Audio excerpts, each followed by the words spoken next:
Oh, no, okay. If there's no further comment, I'm going to open up the public microphone. Comments will be accepted strictly on the motion at hand. Thank you. Good afternoon, Deanna Kitamura with the Asian Pacific American Legal Center.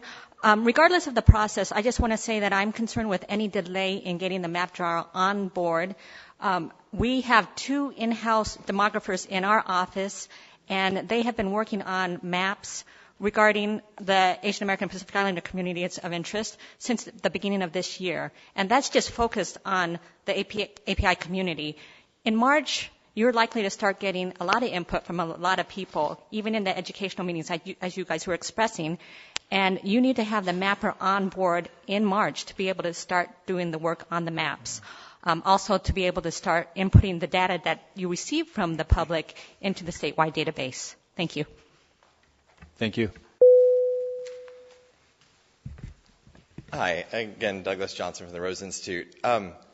Let me do one thing. First, strenuously object to the motion and ask you to vote no on this. And second, offer an alternative idea.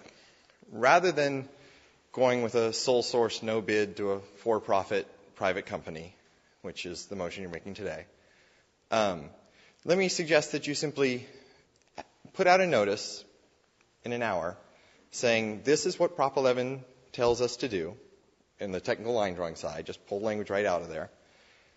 Anyone interested, please give us, and you can do it 2 ways, an official proposal or just a ballpark informational item.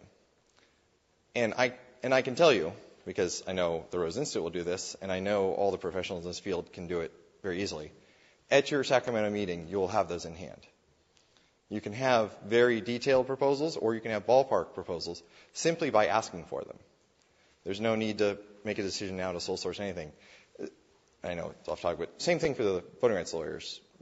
If you simply put out a request right now saying this is what Prop 11 says we need, give us your proposals, you could have those in hand with dollar figures, with proposed scope of work. Obviously, it would be a menu. You guys would need to go through and choose what you actually want to do. But if you simply made that motion now saying, let's put out a notice saying this is what Prop 11 expects us to do, please come to Sacramento with those proposals, you'll get them. And you'll get a lot of them. And that will give you a nice, broad feel. And Commissioner Forbes, you mentioned earlier about how no one had given you alternative outreach plans. It's because you haven't asked. So I would encourage you now to ask and to put out this notice to anyone that wants to provide you information, not just to one party. Thank you very much. Thank you. Any additional panel discussion on this motion?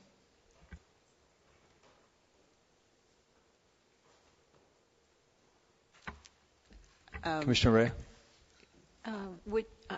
Go ahead. I just want to hear the whole thing again, please, if I may.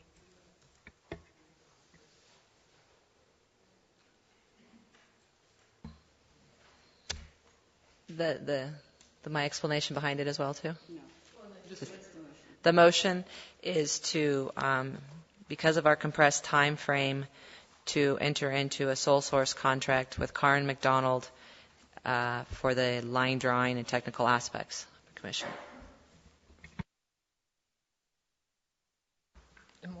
And just more specifically, when you say Corinne McDonald, you mean QT Data Research?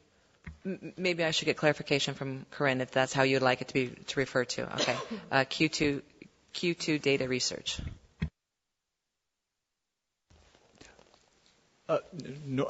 Public comment had closed for this item, but I'm happy to hear you anyway, sir, if you'd like to step up. Just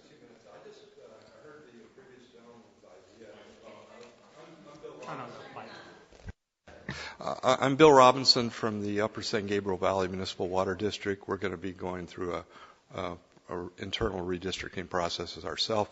I just wanted to underline the previous gentleman's comments. I think if you want to save money potentially and work creatively on the problem, I think you open yourself to a wide scope of possibilities if you instead of sole source, if you just put out a general proposal and as long as it's put into publications that have a wide distribution, I'm sure you'll have a good response. So I just wanted to underline the previous gentleman's objection. Thank you. Thank you. Bill, Mr. Clay, your hand up. The only caveat I would say to what was discussed is that I wouldn't be comfortable sending out a message in an hour saying, bring me your proposal. That's all. I believe that, again, and I'm going to say it again, you have to have some basis by which you can make these comparisons.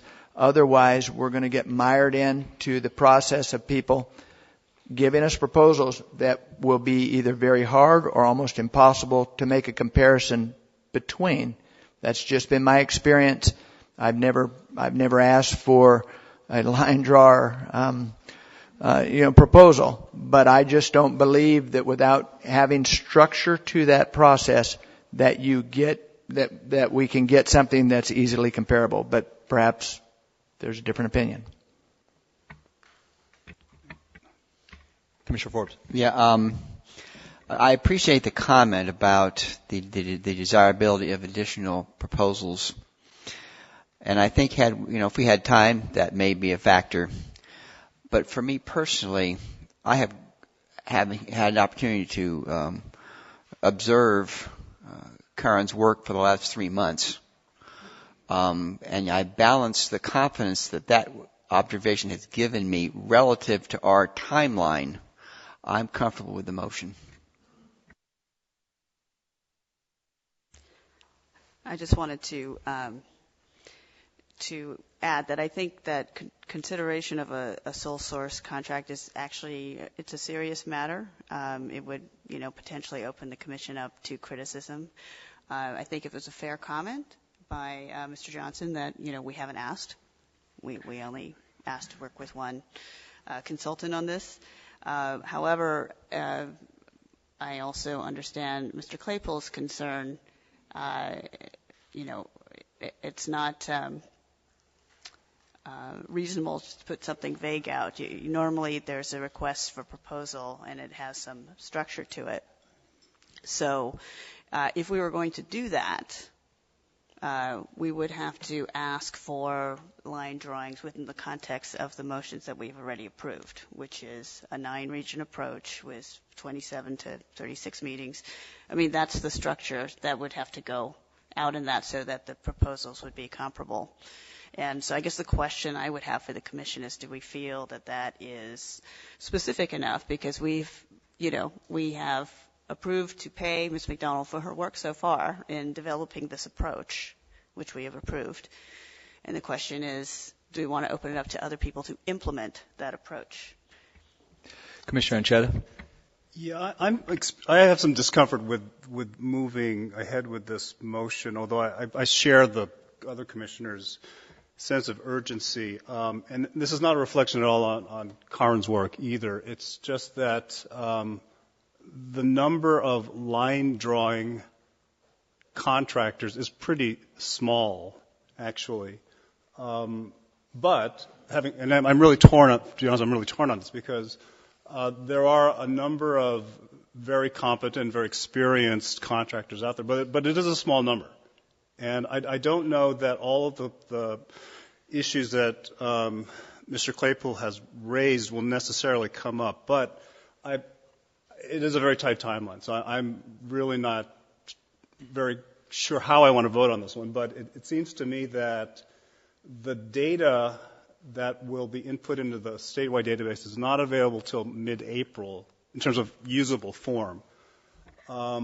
And I don't know if that's a workable timeline, but I'd inject that into the discussion because I think that's sort of the drop-dead deadline to have the map drawer online. Now, having said that, we do need to have guidance from somebody, whether it's Karen or some contractor, on the data we need to solicit and the information that we need to provide to the public in these initial outreach or educational and input meetings, because the map drawer needs to say to us, well, this is what we need to draw the lines.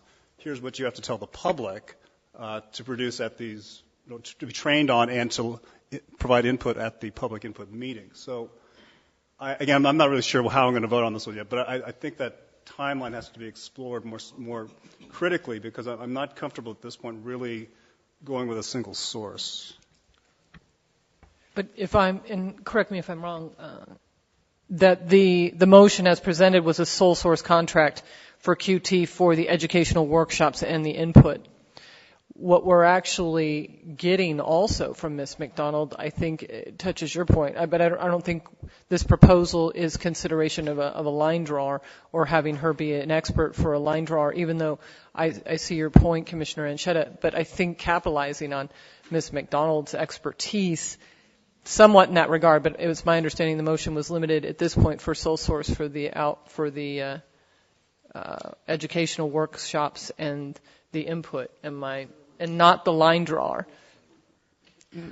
Not the line drawer. Or yes, the line drawer? I suppose I was under the assumption that it would include line drawing because of her technical skills. If that's a point of discussion that you would like to separate those out, I suppose we can have that form of discussion. But originally I assumed that it would be for her technical skills in relationship to the educational workshops and the input hearings, as well as her line drawing skills. I'm not sure, maybe she could address this, if those can be separated in the sense that if you're doing the line drawing, maybe I don't know. I think it becomes more expensive as you start pulling these components apart. Because initially, I mean, even the approach, and I think you're going to probably hear the same from the outreach consultants as well.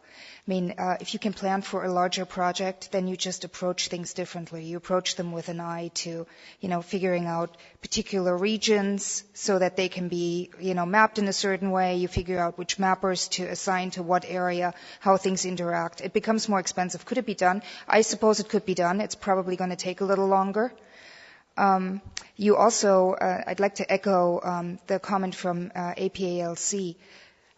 While you and commenting on what you just said about the deadline and the availability of the statewide database in its complete format, you can start drawing. You just cannot start drawing any districts with voting rights Act concerns. So you basically, Section 5 counties and then anything Section 2, you would have to wait until you have the entire data set together.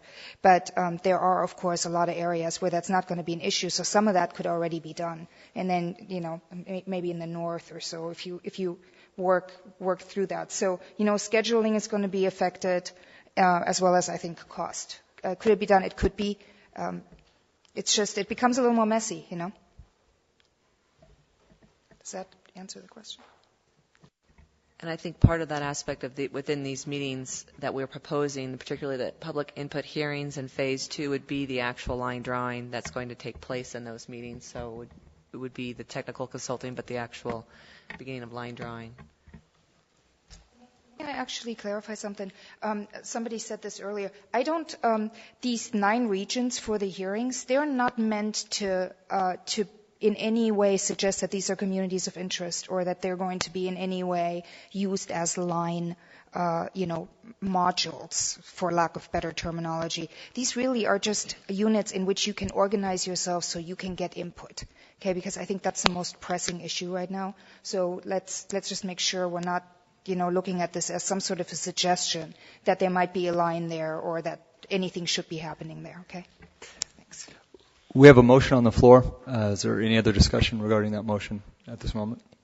Yes.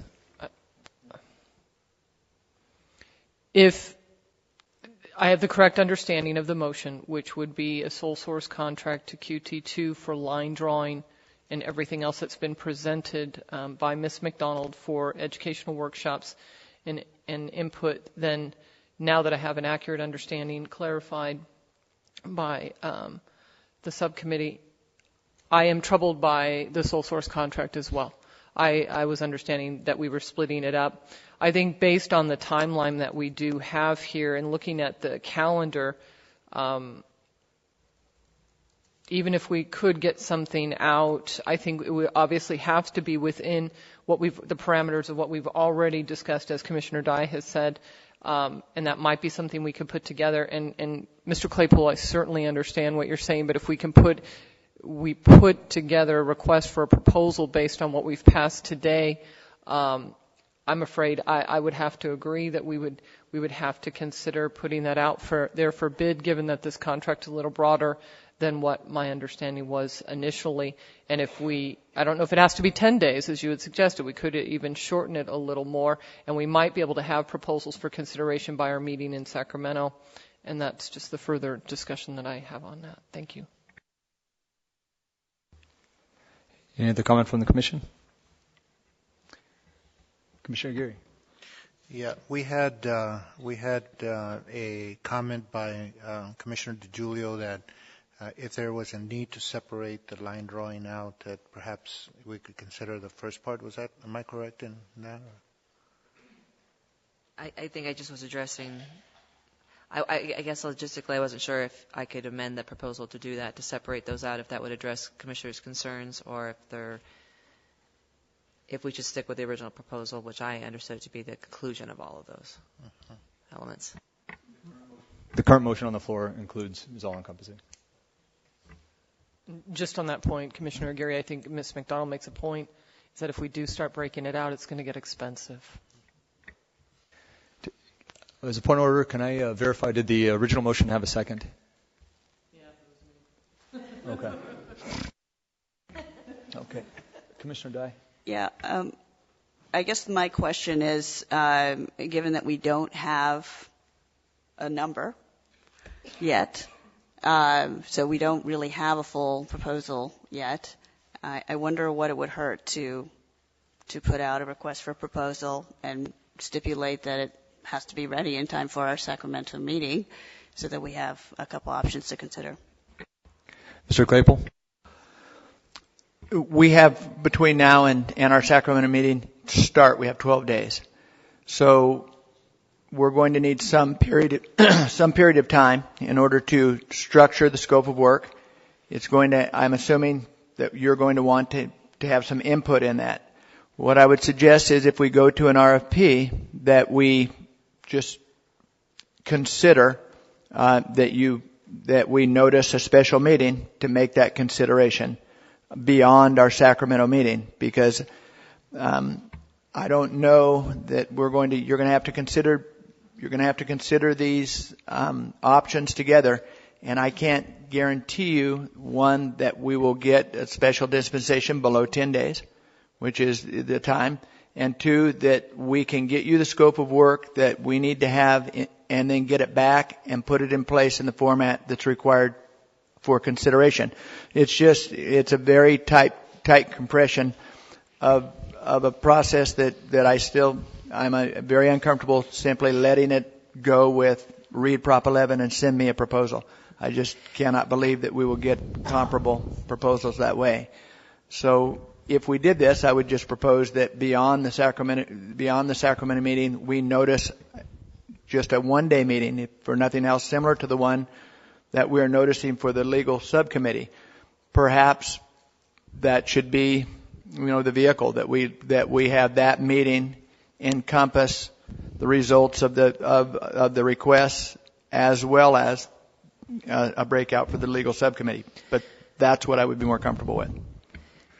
Can I just say that I think there's a couple issues that the commissioners need to take in consideration regarding this. One is, and I don't want to sound like it's a strong arm, but I do think there's implications if we put this off. The first being the February 26th educational workshop. If we do not have the technical expertise, I don't see how we could undertake that. So if we're going to wait for that technical expertise, that will push our educational workshops. If we do educational workshops, it will push it off. Or if we look at it as a statewide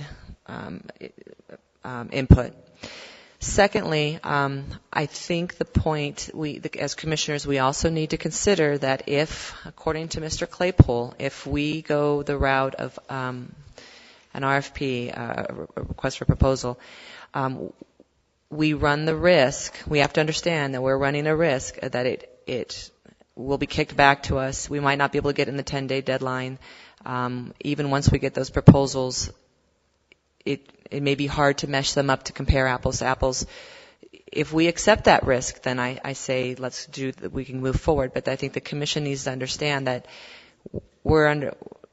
we may not even reach the February 26th deadline with this in terms of even getting an RFP out. We're kind of choosing between two not very optimal choices here, but something's going to have to give. We have to decide what our opportunity cost is here in order to get the biggest benefit. Well, just to make a general statement, Corinne McDonald was a paid consultant for the Commission, so we've consulted her on this presentation. We'll open it up for public comment very shortly, so we can certainly get all feedback. Mr. We'll get there. I want to ask Mr. Claypool if he could just give us a real brief idea of the time impact either way. I just heard a statement that said that we would not be able to move forward with getting educational workshop proposals and things like that if we put out an RFP. 2 points of clarity I think that we need to have. The proposed workshop on the 26th and 27th was proposed to us by the Center for Collaborative Policy as a very good venue for having statewide groups like Common Cause and so forth come and give you input on what is being done, out there in California as far as reaching out to individuals. So in that regard, I'm going to call it a very safe venue. You may receive some public input there, but we will be, we're going to be videotaping it, and so we can direct whoever does this function to us that there was some input in there that they need to consider. But I don't think that particular type of presentation is in danger of us losing some input. That would be that. The second thing is, can we get an RFP out ahead of that meeting? Yes, absolutely, we can do that. I'm not concerned about getting an RFP out, but I'm not going. My concern is that the comment was made to send it out today, and I don't have that level of comfort with this. If we're going to get some proposals back, as Commissioner Dye said, we already have agreed on what we want. So we have to structure that into the proposal and send it out and allow individuals to take that into consideration as they structure what they're going to send back to us. We also have to structure that RFP so that we tell individuals, if you are going to provide your own equipment, your own service, everything, that has to be separated. Otherwise, the thing that we're going to go to Berkeley for, in addition to Karen's services, we have to separate that out. So again, we're making a fair comparison on what we're getting for what we're proposing. So the only reason I'm proposing that we make a full session out of the legal subcommittee meeting is because I don't know that we can get everything back and everything compared by the Sacramento meeting. If we got it back and we got a comparison and we were prepared to make that presentation at the Sacramento meeting, then I would say we will make that presentation. We'll come to you and say, this is a comparison, this is what it looks like. And then you can make that statement. I just can't guarantee you that we will get it back in that time frame, because I don't know what the Department of General Services is going to say about giving us a dispensation on less than 10 days. That's my issue. Commissioner Yao.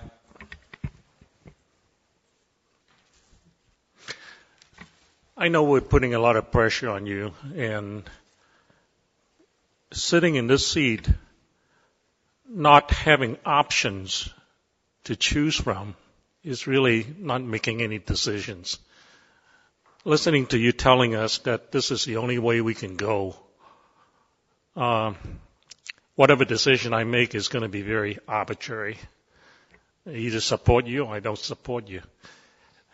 What I'm asking is, can we continue working with Karen and support the outreach program without losing schedule and pursued the competitive contract and the map drawing?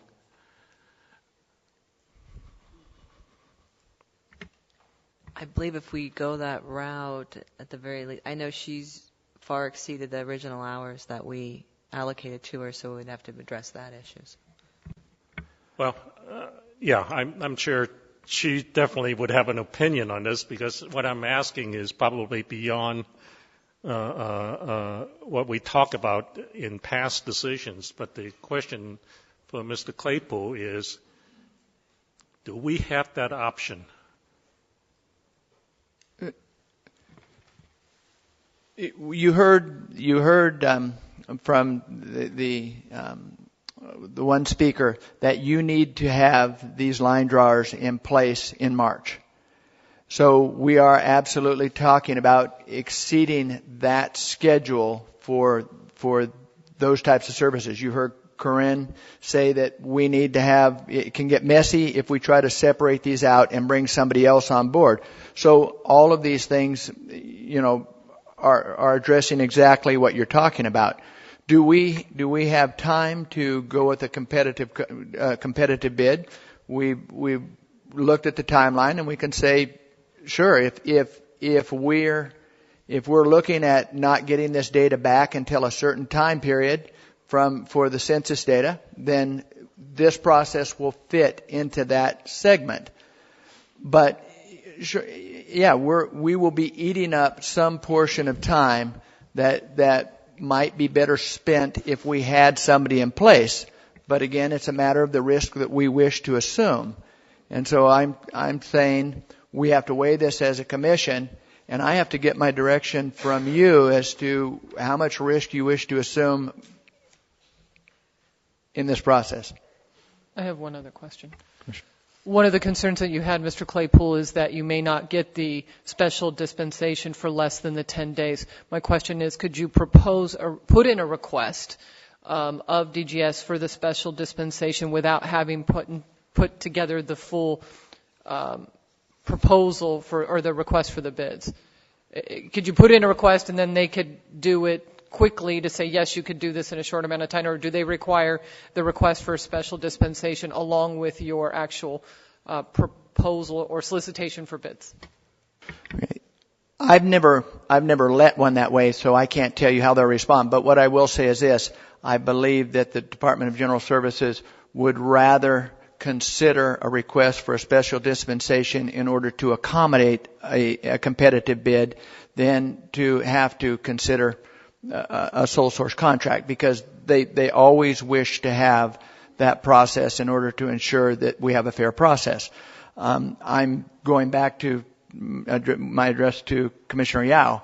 I can't tell you how far this will impact us. I can only say that I believe that if we go that route, we might get a favorable dispensation. But I can't make that guarantee, and that's why I'm asking for the extension for the full commission meeting in case we don't meet it. It allows us to notice it, and basically it gives us a 1-week extension to take care of any business that comes up that we couldn't account for. That's all. Give me a ballpark number, the dollar amount that we're talking about. Is it $100,000? Is it $1 million? What is that we're talking about? Because going on a sole source contract on $1, that's unspecified. That's part of my uncomfortable position. I would suggest that perhaps you have two individuals here who might be able to give you that ballpark figure. But Commissioner Young, I don't know without going to these individuals and saying, with this proposal, how much that was the whole purpose of this meeting, was to obtain that type of data so that we could move forward and structure our comments to the Department of Finance. I can't tell you how much the line drawing component's going to be. Okay. I'm not really asking for a quote at this point in time. I know we're trying to get the quote. What is a not to exceed number? Can we Can we at least get that? Because that makes a big difference in terms of me approving it or not Chair, approving it. Can we Because ask if the I can't even get a Can we ask the individuals Right. rather than asking Mr. Claypool?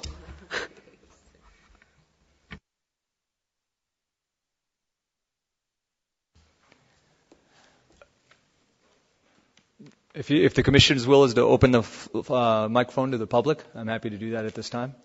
So we'll go ahead and open the floor.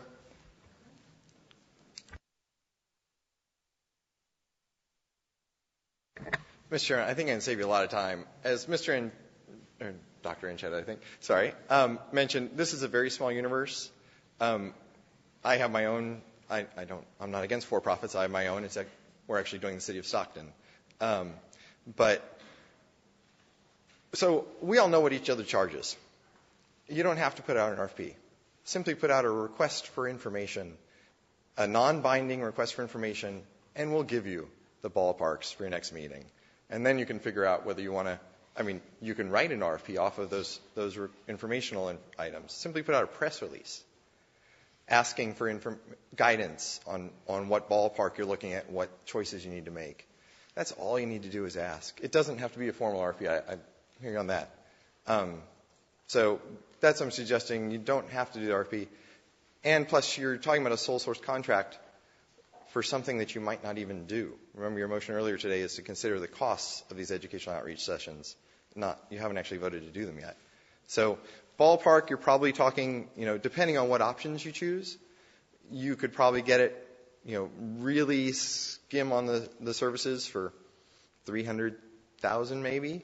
But you're probably talking, given what I suspect you want to do, $600,000 to $1 million. But again, if you simply put out a press release asking for people to share this information with you at a certain time, you'll get it.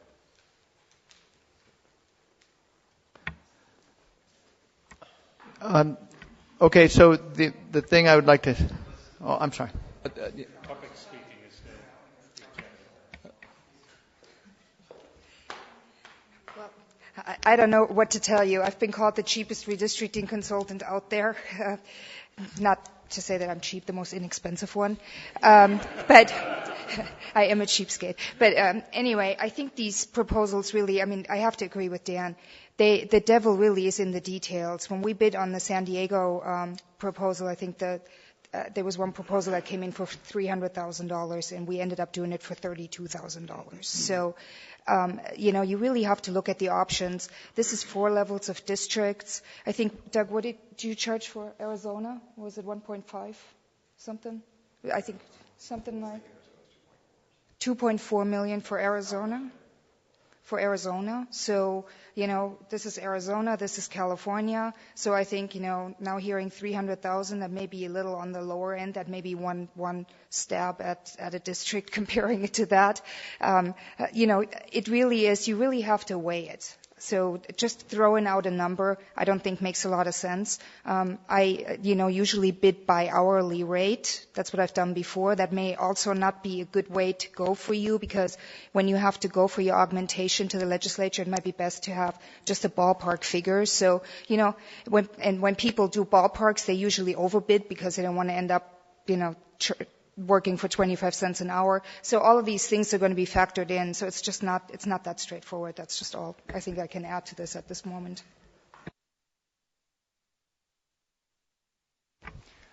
Seeing no one else approach the podium. Mr. Claypool. I want to make one comment. I had considered an RFI, what Mr. Johnson has considered. Remember, if we do an RFI, request for information, that usually structures the RFP. You get that information, you say, okay, now we know what we want, and so now we're going to go out for a proposal. If we do the RFI and work off of that, you're still sole sourcing when you move on. It's not, an RFI is not a bid. That's just information. So as far as the Department of General Services is concerned, once we get that information and you select, you're still doing a sole source contract. So, Mr. Claypool, if I understand you correctly, we would have to actually do an RFP in order to avoid the sole source. Yes. Okay. And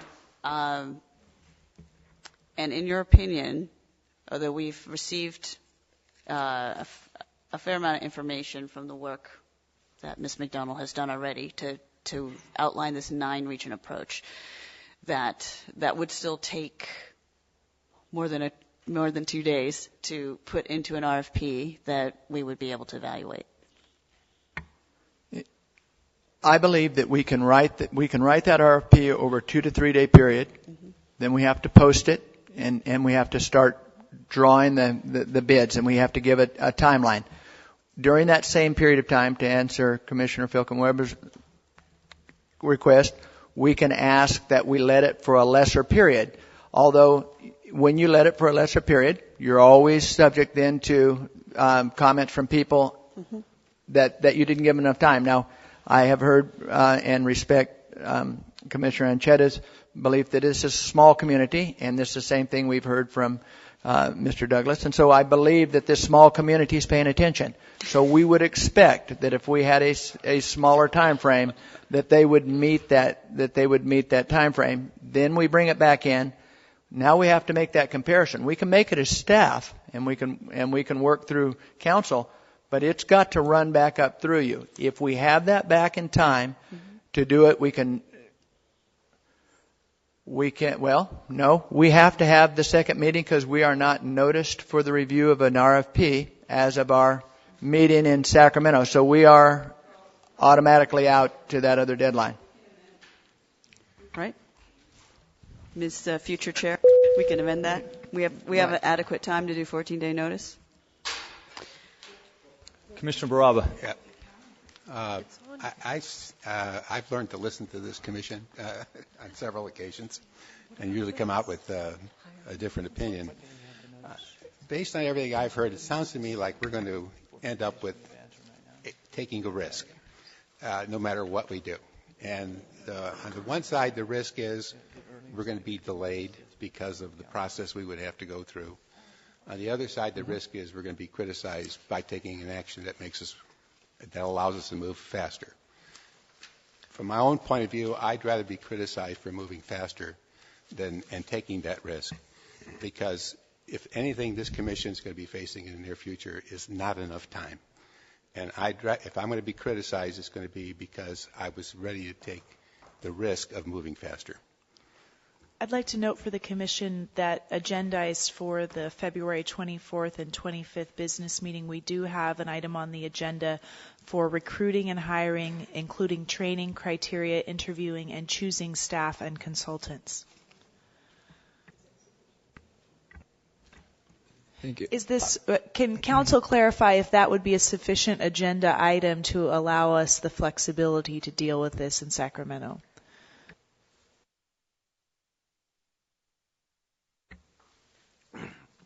I think the phrase choosing consultants would give us a basis for making that decision. Commissioner Yao. Well, thank you for giving me a chance to kind of work this issue out in my mind.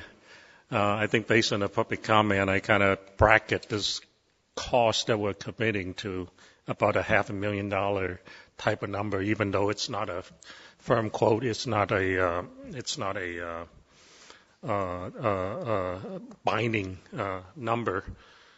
So on that basis, and we clearly need a map drawer, and if I voted against this, then clearly we would be putting our schedule in serious jeopardy.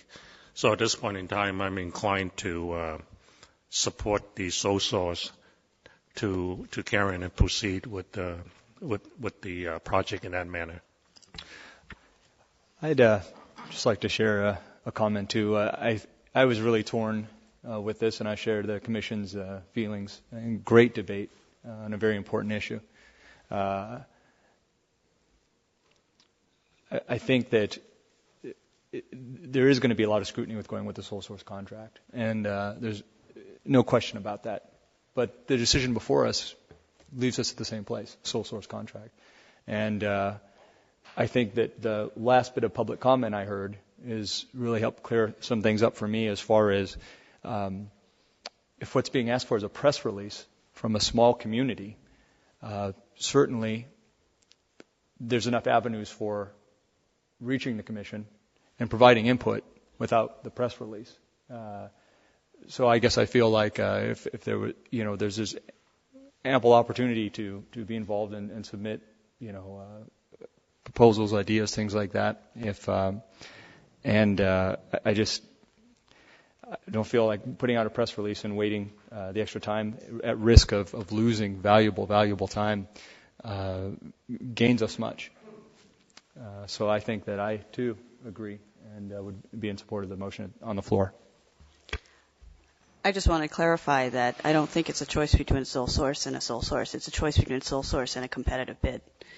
If we are able to put out an RFP, it would be, in fact, a competitive bid. I stand corrected. I was referring to the idea of not doing the RFP, but just simply noticing the information without a formal RFP, as was also suggested through public comment. Okay. Call for the question. I need somebody to second that motion. It needs to be, yeah. Let me. So with the Commission's dispensation, I would like to just make one final comment, and then maybe I know that some other commissioners are sitting with this as well.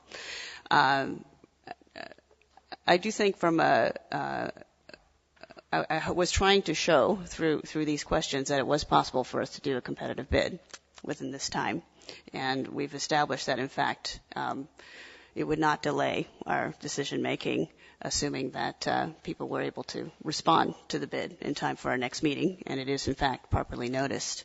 So I guess I'm having a hard time understanding why we wouldn't just ask the question, because this has been pointed out, we have not asked for proposals, and all I'm suggesting is that we should ask so that we do have choices.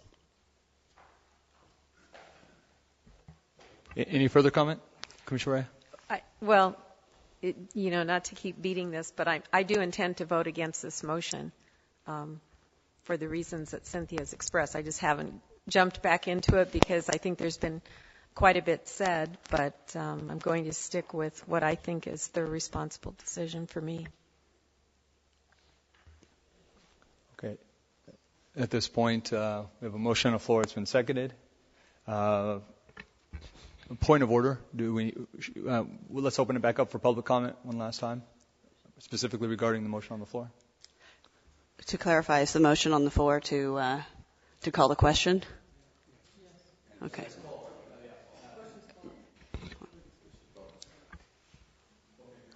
Let's vote. So I just needed clarification on who seconded the original motion. I thought so. Thank you.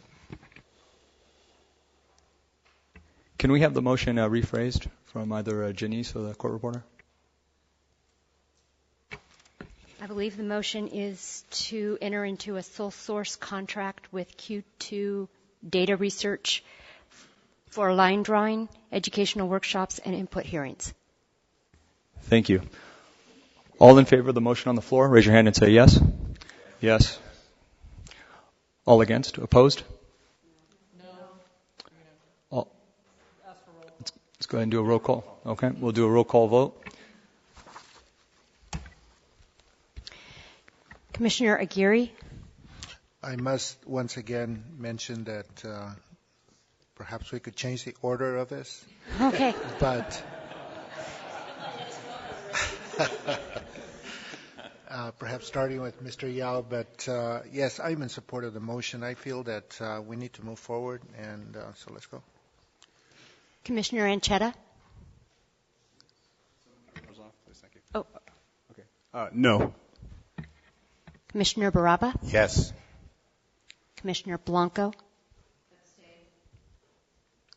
Commissioner Dye? No. Commissioner DiGiulio? Yes. Commissioner Filkins-Weber? No. Commissioner Forbes? Commissioner Galambos-Malloy? Commissioner Antai? Commissioner Parvenu? In adherence to the recommendation of the Technical Advisory Committee, my answer is yes. Commissioner Raya? No. Commissioner Ward? Yes. Commissioner Yao? Yes. 8 yeses, 5 noes, 1 abstain. Very good. No. Kirk? He's reviewing. I am checking the rules as we speak to determine if 9 is needed for a motion of this type or only for other special types of motions, and I've not found that provision. Does anyone happen to remember that of the lawyers and others here? I don't have the number, but I believe the minimum vote is 9 for any motion, whereas some require a supermajority by subpool, which is also 9, but by subpool. Is that correct? Commissioner Filkins-Weber, is that what you recall? As I recall, yes. That's what I recall as well. I looked at this stuff last night, so I think that's it. Well, I can report back rather than... Can we take a small break? Okay. Take a 5-minute break. Adjourn in 5 minutes.